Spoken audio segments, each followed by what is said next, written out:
సృష్టి స్థితి లయం అనే త్రిగుణ యాకరణం ఆంతరిక భావమే బ్రహ్మ. రూపం లేదు, అంతం లేదు. కాని ఆ బ్రహ్మతత్వం ఒక రూపంలో ప్రత్యక్షమైతే అది హనుమంతుడే. హనుమా, నీవెవరు? దేవతవా? వానరుడా? స్వరూపంలో ఏదైనా పరబ్రహ్మమా?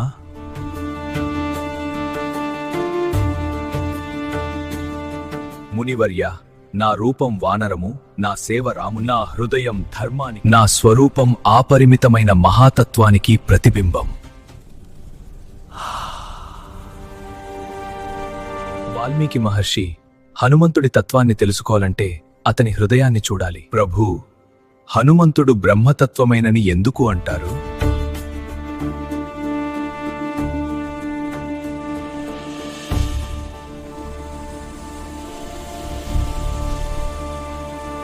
బ్రహ్మ అంటే సృష్టిని గళంలో మోసే శక్తి కాదు, సృష్టిని హృదయంలో పెట్టుకుని కాపాడే శక్తి. అది హనుమంతుడిలో పరిపూర్ణంగా ఉంది. బ్రహ్మతత్వం అంటే అనంతం, అనాది, అనిర్వచనీయం. హనుమంతుడు ఆ అనంతత్వాన్ని తనలో ధరించాడు. అతని జ్ఞానం సూర్యునిది, అతని శక్తి పర్వతమిది, భక్తి సముద్రమిది, అతని వినయం గగనమిది. ఇలాంటి లక్షణాలు ఒకే చోట ఉన్నప్పుడు అది వానరుడు కాదు, బ్రహ్మస్వరూపం.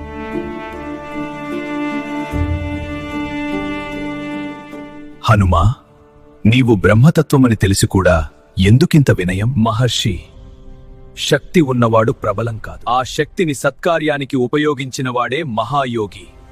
నేను బ్రహ్మతత్వమైతే రాముని పాదపద్మాల సేవే నా ధర్మం. అదే నా శక్తి, అదే నా స్వరూపం. హనుమంత, నీ లోపల ఉన్న తత్వమే పరమబ్రహ్మం. నీవు గాలిపుత్రుడు మాత్రమే కాదు, జ్ఞానానికి, భక్తికి, శక్తికి, సత్యానికి అంకురించిన బ్రహ్మత్వం.